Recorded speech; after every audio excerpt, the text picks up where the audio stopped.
Now at 6, tonight we're raising awareness about the risks suicide poses to people of any age. According to the Ohio Department of Health, suicide is the second leading cause of death in our state among those ages 10 to 34 years old. From 2020 to 2021, suicide deaths here in Ohio rose by 8%.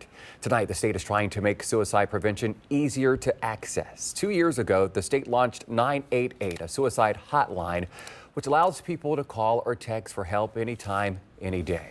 Well, just last month, Governor Mike DeWine, along with Ohio State, launched a $20 million study to try to identify the root causes of emotional distress, suicide, and drug overdoses in Ohio. 10 TV reporter Kevin Landers takes a closer look at suicide in our state from those who've experienced the tragedy and those who are trying to prevent it.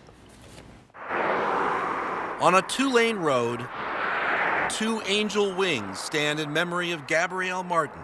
Her mother, Vanessa Martin. She was my best friend. Her father, Jason. She was a force of nature. Gabrielle was 20 years old when she died by suicide. Stacy Hubbard lost her daughter, too. She gave away all of her sunshine and didn't keep enough for herself. You know, that was the kind of person she was. So Courtney was 17 when she died by suicide. Two families. Were you blindsided by this? Yeah. Who raised happy children. Have you ever felt forgotten in the middle of nowhere? Have you ever felt like you could disappear? Like you could fall and no one would hear? Until mental illness stole their happiness. she was very vocal to me that she did not want to harm herself. We saw signs at 13, when she was 13, and then when she was 16 is when she had her first hospitalization. Stacy Hubbard says the day her daughter took her life, she left for school with a smile on her face. You know, I said, have a good day. You know, let me know if you need anything. I love you. She said, love you too, Mom. And off to school she went. Two families who share the same pain are sharing their tragic stories. She felt like the medication stunted her personality. In hopes of breaking the stigma about mental health. Address it from a young age before they show any symptoms. They want parents to know the signs of a child struggling. Through her junior year, I'd noticed she dropped out of jazz band. She had just dropped out of the musical prior to this. So I was kind of on alert. Both families say they regularly met with doctors, were on top of their children's medication, and openly spoke about mental illness with their kids, telling them, it's okay to not be okay. It's okay to have anxiety. It's okay to have mental health issues. Lifeline, how may I help you? Ohio's 988 suicide crisis line is helping. It gives people resources to manage their mental health needs. Ohio's 988 suicide hotline looks like this.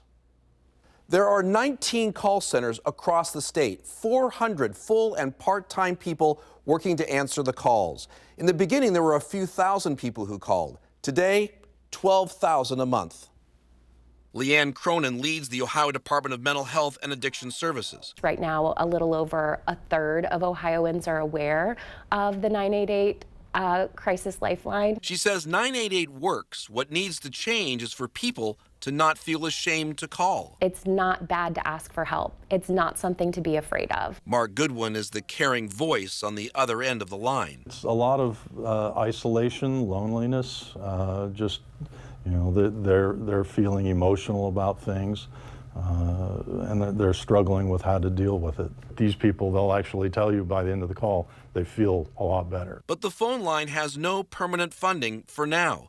The state budget has funding for 2 years. We are certainly continuing to have conversations with the General Assembly and in partnership with the governor's office to create a dedicated permanent funding stream for this. But she was always into TV. Meanwhile, families like the Martins And these are her best friends. and the Hubbards, whose children's memories now live on video You will be found.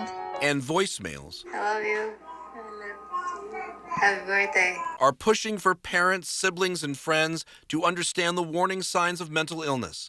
Gabrielle's youngest sister, Grace, is doing her part by becoming a mental health ambassador of sorts at her school. But I think we need to do more to make it more like, hey, it's not weird if you're feeling this way at all.